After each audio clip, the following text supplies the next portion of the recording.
como eu já tinha uma visibilidade, as pessoas não aceitavam. Tive muita crítica da imprensa, assim, me detonando como cantor e falando que eu tinha que ficar tocando e não cantar. Mas quando tu quer muito uma coisa, né? Eu sou ariano também, então paciência. Minhas lágrimas não caem mais, eu já me transformei em pó e os meus gritos não se escutam.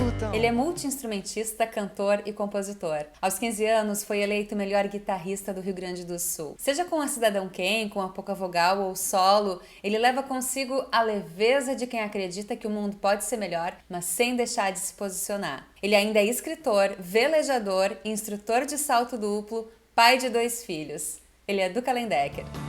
Ah, se eu pudesse ver, se eu soubesse ser. Do Kalendecker, obrigado por me atender, obrigado por estar aqui comigo no meu canal. Tudo bem contigo? Fora tudo que tá ruim, tá tudo ótimo. Fora que tá ruim, tá bom. Vamos falar um pouquinho sobre a tua trajetória, né? São alguns anos já de carreira. E eu quero começar lá no início, falando sobre o teu começo mesmo na música, né? Tu começou super cedo, tinha 13 anos, é isso? E aos 15 já foi eleito o melhor guitarrista do Rio Grande do Sul pela Zero Hora, né? Teve algum acontecimento que fez com que tu te tornasse músico, algo que mudou a tua vida e acabou fazendo com que tu te tornasse músico? Eu acho que a morte do meu pai foi fundamental. Assim, eu perdi o pai com 8 anos e a minha mãe é professora de história, meus 2 irmãos, enfim, os anos 80, eu tinha que dar um jeito na vida, adorava música, resolvi baixar a cabeça, acho que também como uma espécie de tratamento para vencer o vazio que foi a perda do meu pai. Então eu me foquei na música e ficava todo dia tocando, o tempo todo. Toda hora que eu tivesse acordado, eu estava tocando guitarra.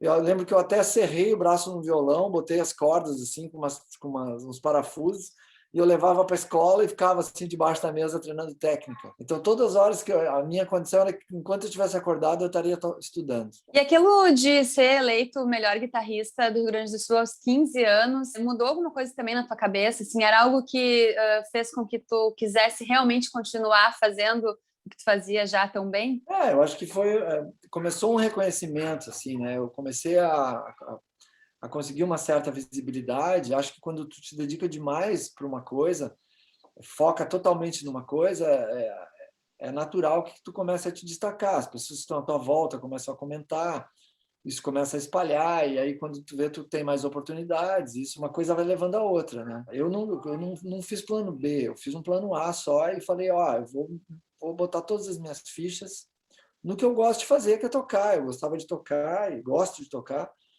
Eu falei, pô, isso é um grande negócio para mim, eu vou viver fazendo isso, né? Mas eu sabia que era muito difícil, então eu pensei, cara, para viver fazendo isso, tem que se destacar, né? Porque senão não dá. E aí eu não me importava de ficar o dia todo tocando e aí, como eu falei, uma coisa vai levando a outra. Eu fui entrando numa banda aqui, outra ali, e tendo visibilidade, aí dava aula de guitarra, ia ganhando minha grana. Nunca fui um cara assim que pensei muito em grana, sempre pensei em qualidade de vida, no que eu faço, no que eu gosto de fazer. Acho que a riqueza está nessas coisas, né, e não propriamente na grana. Então, acabei ganhando grana, mas não foquei na grana. E só dor que ilumina, vontade de estar longe, eu quero voltar. E a gente está falando, né, de tocar guitarra, mas tu é cantor também, né? Então, quando que surgiu isso?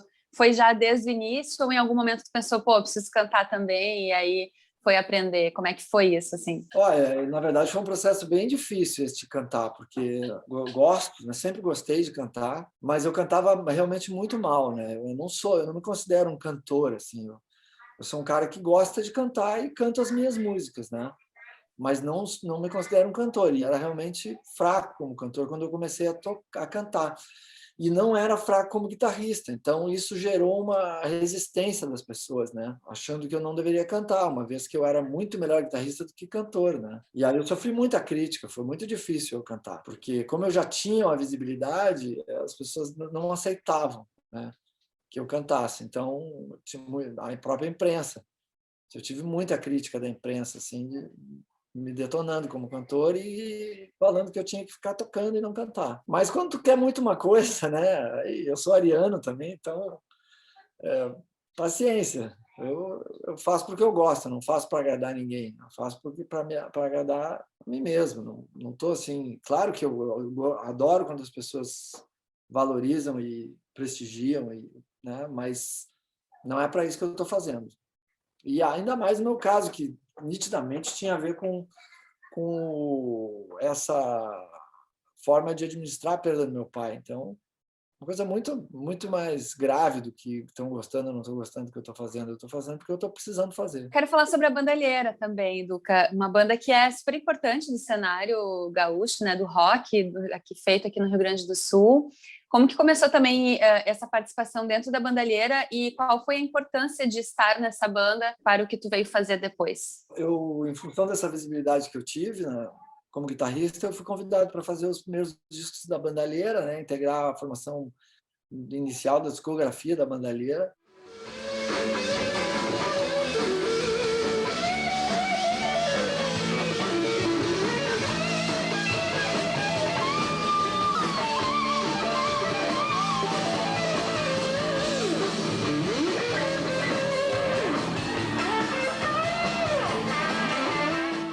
Foi importante pra caramba, uma banda que ela é dessa corrente do Foguete Luz, né? Tarantirissa, Bicho da Seda, Bandalheira, que é um dos caras mais importantes do rock gaúcho. Eu tive o privilégio de produzir 2 discos solos dele depois, e é um cara que veio lá do Liverpool dos anos 60, dos anos 70, Bicho da Seda, um cara super importante, né? E na minha carreira, assim, foi um cara que influenciou demais o meu jeito de ser, o meu jeito de tocar, o meu jeito de compor.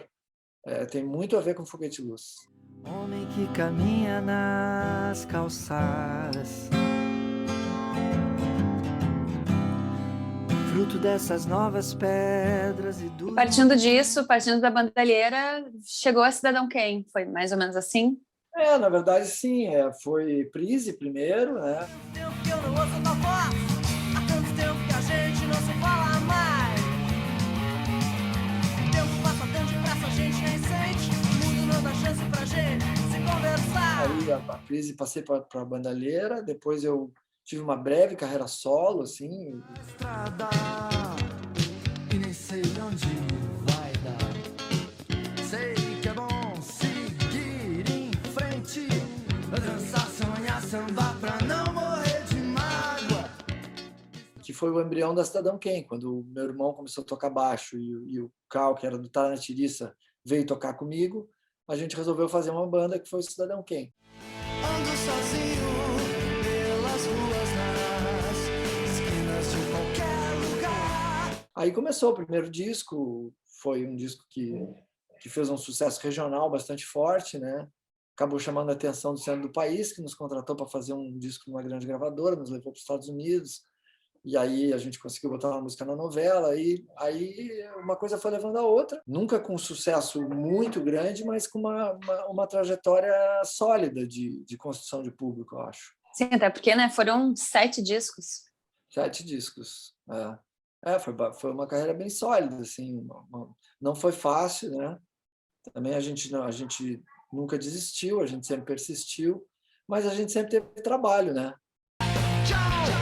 Não volte mais, não procure mais por mim. Chega dessa nhaca. Como eu falei no início, assim, eu nunca fui um cara assim que eu quero ganhar muita grana. Se eu estou tocando e estou sobrevivendo, estou vivendo bem, poxa, tá mais que bom, estou fazendo o que eu gosto, né? Então, isso acaba realimentando e acaba que te dá grana, né? Porque tu tem mais paciência de esperar, tu tem mais persistência de fazer, tu tem mais vontade de fazer bem feito.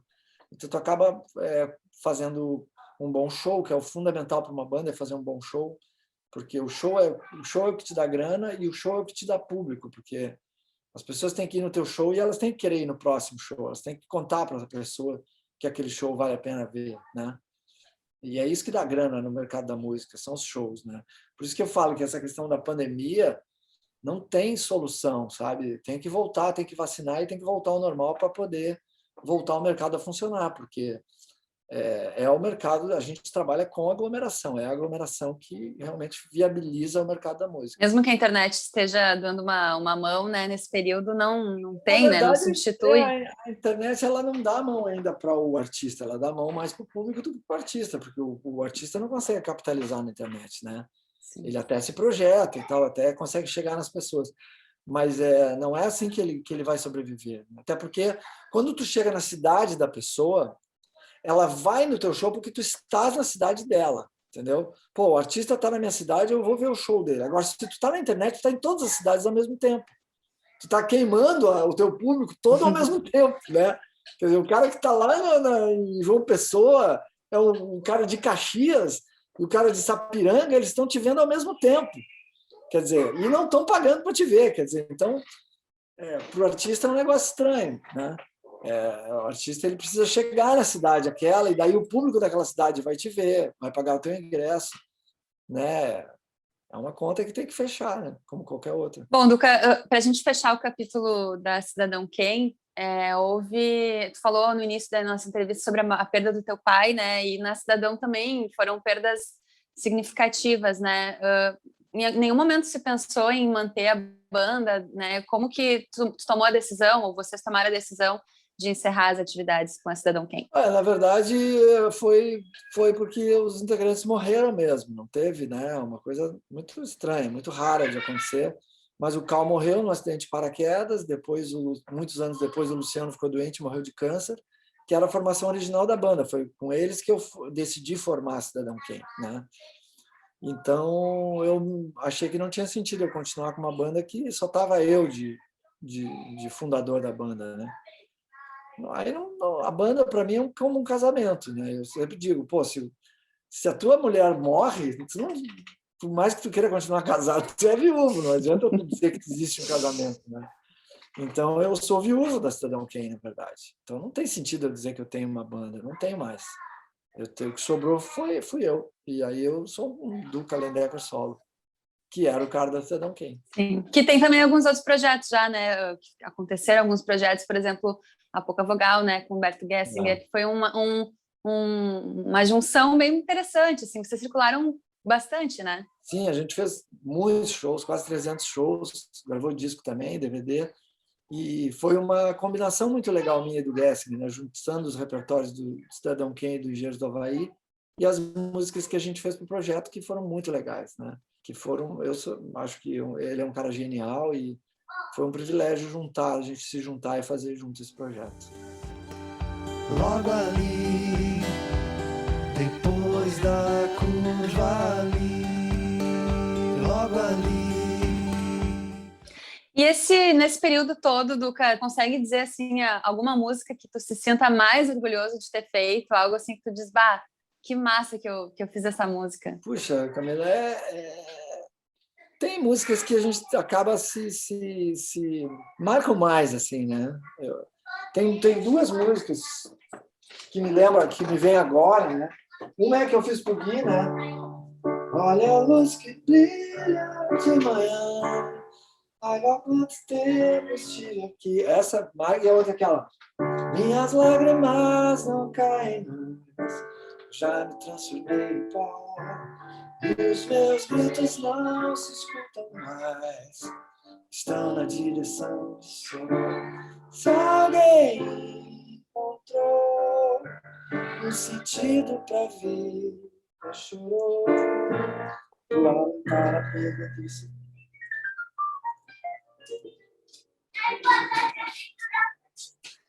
Aurinha, eu estou dando uma entrevista. A gente pode... Cuidado com esse cabo, cuidado com esse cabo. Interrupção aqui da Laurinha. Então, são músicas que te marcaram. Mas, assim, eu sou muito feliz de ter muitas músicas. Eu acho que eu tenho bastante música. Assim, quando eu começo a pensar e lembrar e tentar fazer repertório, eu encontro bastante música. Isso é muito legal. Estou dando uma entrevista aqui, tá?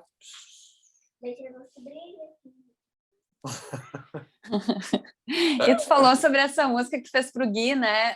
Tem música para Laura também, né? Tem música para algumas pessoas, né? Isso é alguma coisa também que surge assim naturalmente, ou que tu pensa, eu gostaria de escrever uma música para para a pessoa, enfim? Eu acho que surge naturalmente mesmo. A própria música da Laura demorou bastante para sair, né?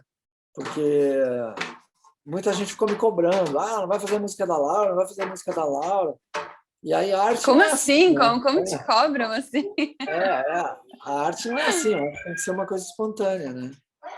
E aí quando senti que era hora de fazer, eu fiz. Você transformou o ar que eu estava a respirar. Menina, você resgatou o sol. Como que tu te sente assim como pai, né? Eu acho que eu nunca te perguntei isso, mas como é que é essa relação, né? Ela é próxima, fala um pouquinho sobre ser pai, né? Como que é para ti ser pai? Para mim tem um significado especial, porque como eu perdi o pai com 8 anos, eu vivo esse vazio da relação da paternidade, né? E ter um filho é uma oportunidade de reconstruir essa relação de pai e filho, né? E poder exercer aquilo que eu senti tanta falta de ter, né? Então eu posso ser aquilo que eu idealizei como sendo que seria o meu pai, né? Se ele tivesse sobrevivido, né? Então para mim é muito especial, é uma forma de reencontrar o meu pai de certa forma, né? É exercer a paternidade. E então eu passei muito tempo esperando, né? Esperando para te ver sorrir, para poder seguir. Lembre que hoje vai ter pôr do sol. Esqueço que falei sobre sair. Então, tudo aquilo que eu gostaria que o meu pai tivesse vivido comigo, eu posso reviver com o meu filho agora do outro lado, né? E com a minha filha. Então, eu acho muito bacana, muito bonito, né? A coisa da paternidade, para mim, é a coisa mais importante, né?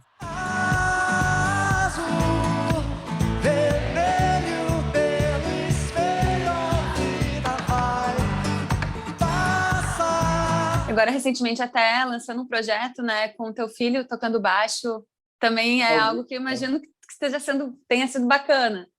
Confiram no YouTube o vídeo Triângulo, que a gente lançou. Um clipe incrível, clipe lindo demais. E tem o meu irmão mais velho, Adriano, fazendo o ator, né? Foi super bem. Tem o Carrão também, né? E o Gui estreando no baixo nesse clipe aí. Triângulo do pai, do filho que vai levar tudo adiante. Já dá para ver que ele entrou nessa vibe também de estudar pra caramba e se transformar num baixista muito bom. E ele conseguiu, né? Ele tá tocando muito bem mesmo. Toma algum cuidado também para não criar uma expectativa em relação a isso? Não, eu não falei nada, assim, eu nunca cobrei ele de tocar, né? Eu só perguntei durante a pandemia, como a gente ficou encerrado em casa e não tinha muita opção, eu perguntei se ele não tinha vontade de tocar baixo. E aí ele falou que sim, aí aqui em casa tem um monte de instrumento, aí ele começou a tocar, e aí ele aprendeu no YouTube, na verdade. E a gente está falando de família, né? Tendo a Manuela Dávila como esposa, né? Uma pessoa que tem uma projeção nacional política, né? Nesse período até bem turbulento que a gente está vivendo, de alguma forma, o fato dela ter concorrido à presidência, por exemplo, afetou a tua carreira negativamente ou positivamente? Tu sentiu algum efeito pelo fato dela ser uma pessoa pública e trabalhar com política? Toda a vida, né? A gente está vivendo um momento bizarro, né? Bizarro, totalmente bizarro. Um avanço do fascismo no mundo de novo, né? Inacreditavelmente, depois de tudo que a gente viveu com a Segunda Guerra Mundial e tudo.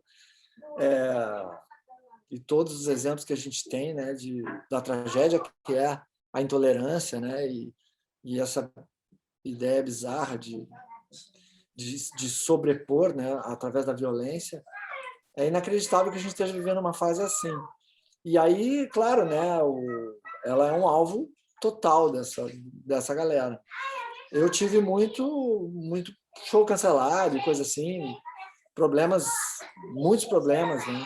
Um monte de coisa, aquele lance do clube, que me expulsaram do clube, fizeram a proposta para entrar no clube, depois me descobriram que eu era casado com ela e não me aceitaram lá. Cara, aquilo foi bizarro, né? Foi bizarro.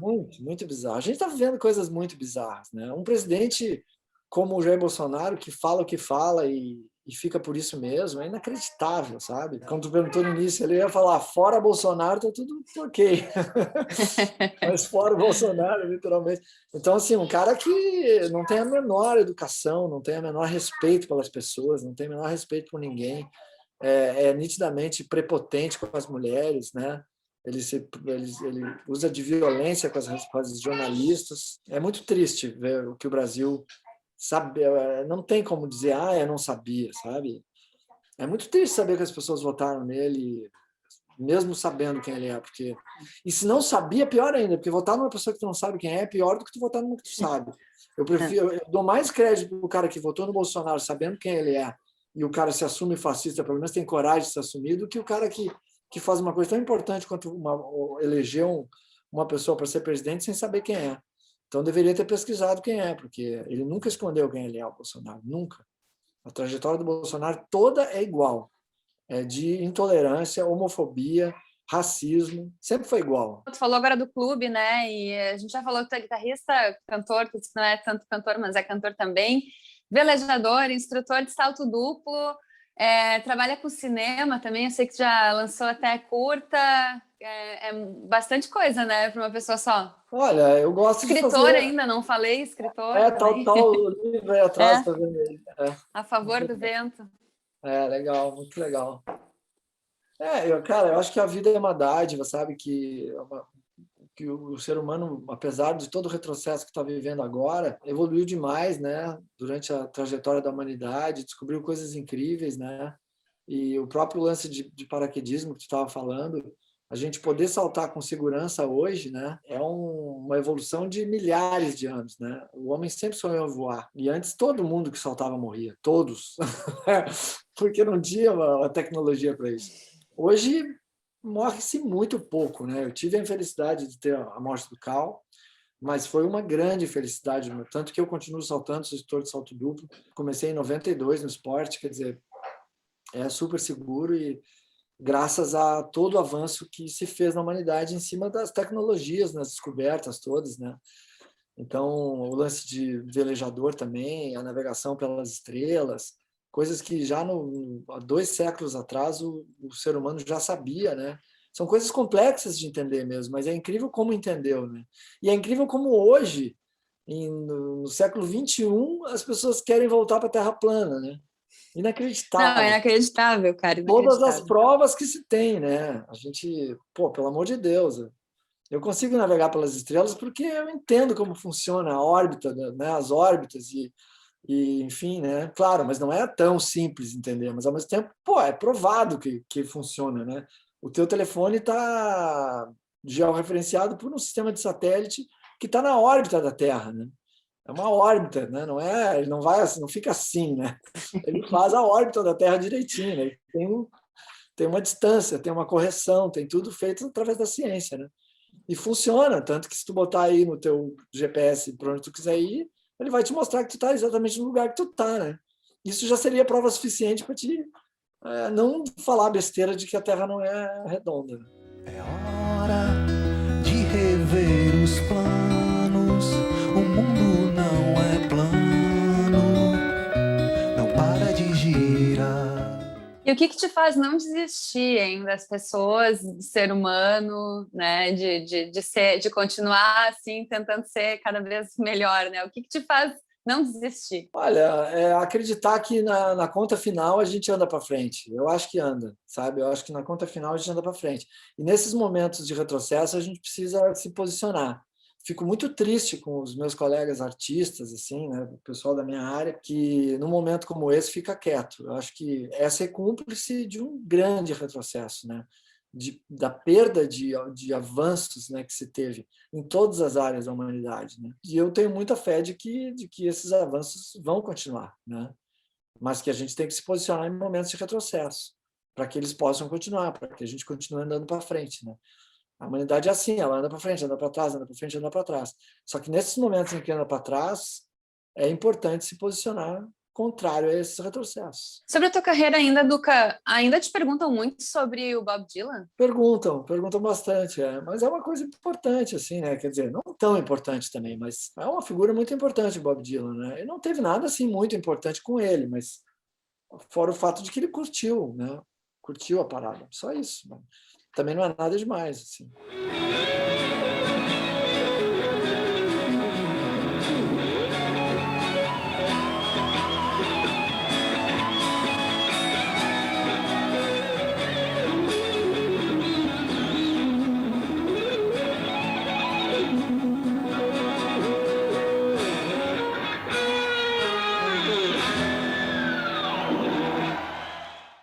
E é importante, não sei também, porque era um período em que hoje até a gente tem uma lei, né, que até agora há pouco tempo atrás estava sendo questionada, uma lei aqui local que obriga o show a ter uma abertura de alguém daqui, né? Naquela época não era assim, né, Duca? Foi escolhido para abrir o show. É diferente. Essa lei, eu também participei desse movimento para impedir que ela fosse revogada, né? Porque é super importante essa lei, né? E naquela época era antes dessa lei. Depois eu abri também, junto já na lei, eu abri o Phil Collins, o David Gilmour, né? São espaços importantíssimos para a gente mostrar o trabalho. É bizarro um cara que é representante do povo de Porto Alegre tentar fazer uma coisa contrária à projeção cultural de Porto Alegre. É bizarro. Mas como nós estamos em tempos bizarros, não é assim de todo estranho. Né? Mas é ruim, né? A gente para de se surpreender com as coisas. A gente fica achando que nada mais pode nos surpreender, né? Porque é tanta coisa bizarra, tanta coisa completamente fora de assim, nonsense total, né? Que paciência. Eu acho que a gente tem que só se posicionar, ter calma também, né? Não entrar nessa vibe, né? Porque também tudo é uma provocação para que ele se entre numa vibe e acabe endossando o que a gente condena. Eu acho que a gente não pode endossar o que a gente condena. A gente tem que se posicionar contrário, de forma firme, mas de forma serena também, paciente, com respeito sempre. Né? O fundamental é ter respeito, né? Por mais que tu discorde de qualquer pessoa. Total. Duca, recentemente... Eu respeito. Sim. Recentemente eu entrevistei o Esteban Tavares, o Rodrigo Tavares, ele falou bastante de ti, dessa relação, né? Ele disse que foi meio um faz-tudo já da Cidadão Kane, um tempo atrás, e agora há pouco eu estava pesquisando sobre ti, e eu vi que teu sobrenome também é Tavares, é Eduardo Tavares Lendecker, é isso? É, isso. Tem parentesco, não? Não tem, mas ele foi um cara que ele, de certa forma, participou ali da história da Cidadão Kane. Né? Ele era um fã, né? Inicialmente um fã, um cara que curtia, né? E que participava dos eventos sempre, né? Mas que acabou virando muito mais que isso, né? E acho que, de certa forma, devo ter influenciado também por ele ter se tornado o artista que ele se tornou, e isso é uma coisa que sempre dá orgulho, né? Muito obrigado, viu? Tu que me ensinou, cara. Não, cara, mas tu aprendeu, né? E não parou de tocar. Pô, eu já pensou tu mostrar a música pro cara e ele dizer assim, putz, essa música aí eu vou tocar. Tu imagina tu com 16 anos ter um ídolo lá com 29 com uma guitarra na tua frente, ensinando a tocar tuas músicas. Ele ia lá nos ensaios e ele era aquele cara que tava sempre na volta, sabe? Chato. E ele acabou virando um baita guitarrista. E depois um excelente compositor e cantor, mas ele começou como guitarrista assim como eu, né? Eu pensei que guitarrista por tua causa, né? Pô, obrigado. Desculpa. Nossa, stand-up. Né? Então, ó. Se alguém já esteve a mão e não pediu mais nada em troca, pense bem, pois é um dia especial. E sobre essa questão de parcerias também, né? Recentemente, não sei se tão recentemente, mas, por exemplo, com o Thiago York, a gente já falou do Gessinger, né? O quanto disso também é importante para ti como músico, ter essas parcerias e continuar trabalhando com outras pessoas, né? Não tem como fazer arte totalmente sozinho, música, pelo menos? Eu acho que são coisas, assim, felizes, assim, ter algumas parcerias que são tão legais, né? Acho que é uma coisa muito bacana. E o Gessinger foi fantástico, né? Porque são coisas que somam, né? A gente sempre soma, né? Quando a gente se junta com alguém para fazer alguma coisa. O Gessinger foi demais, o Thiago York também, né? Um cara que também é meio na onda do Tavares, assim, do Esteban, um cara que, de certa forma, criou a formação musical dele também ouvindo Cidadão Kane, e se transformou também num artista fantástico, né? E aí é um privilégio poder estar dessas duas formas na vida desses caras, né?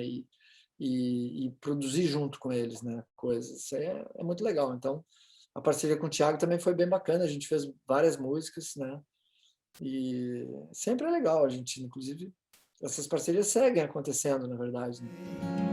O que sou, mas quero mais das certezas.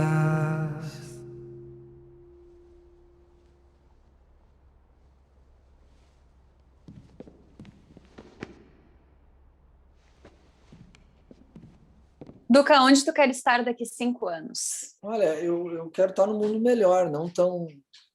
um mundo pelo menos como ele estava alguns anos atrás, né? Porque o retrocesso foi muito grande agora nesses últimos... vai ser os 5 anos, vamos dizer assim. Então, os próximos 5 anos, eu espero estar num mundo melhor, menos homofóbico, menos racista, menos tudo isso que a gente está vendo aí, né? Menos fascista, né? Com mais respeito, com mais carinho, com mais construção, né? Com mais solidariedade. Bom, e eu quero te agradecer, então, Duca, obrigado por participar aqui comigo no meu canal, bater esse papo. Eu sempre te acho um cara muito simpático, muito receptivo. Não lembro o ano, tu foi também patrono da Feira do Livro de Lajeado, e eu trabalhava lá, eu até fui num hotel te entrevistar. E desde lá, assim, sempre foi muito legal comigo, muito querido, muito receptivo. Então, eu te agradeço mais uma vez e sucesso cada vez mais para ti e para toda a tua família. Para ti também, é sempre muito legal conversar contigo. Vocês que estão também sofrendo um ataque brutal aí, né, do governo, e inacreditável também, tudo isso, muito triste. Mas sigam firmes, né? O papel de vocês é importantíssimo, né? De estar buscando a verdade, né? Uma época de tanta mentira, né? De uma indústria de mentira, né? E que afeta a vida da gente de uma forma tão violenta. Então, parabéns aí pelo teu trabalho, obrigado pelo convite, e eu estou sempre à disposição para conversar. Valeu, obrigada. Que amor era esse que não saiu do chão? Ele não saiu do lugar, só fez rastejar o coração. Que massa. Ô, galera, eu estou dando entrevista! Vou colocar isso nos créditos depois. Não gritem! Aurinha, eu estou dando uma entrevista. A gente pode... Cuidado com esse cabo, cuidado com esse A cabo. gente pode ir lá em cima? Pode. Entra aí para minha casa. Interrupção aqui da Laurinha. Tá vazando um monte elas falando, né? Tá. Já que eu tava mesmo, É. Gente, eu estou dando uma entrevista. Tá uma coleguinha da Laura. Eu estou dando uma entrevista aqui, tá? Deixa você brilhar.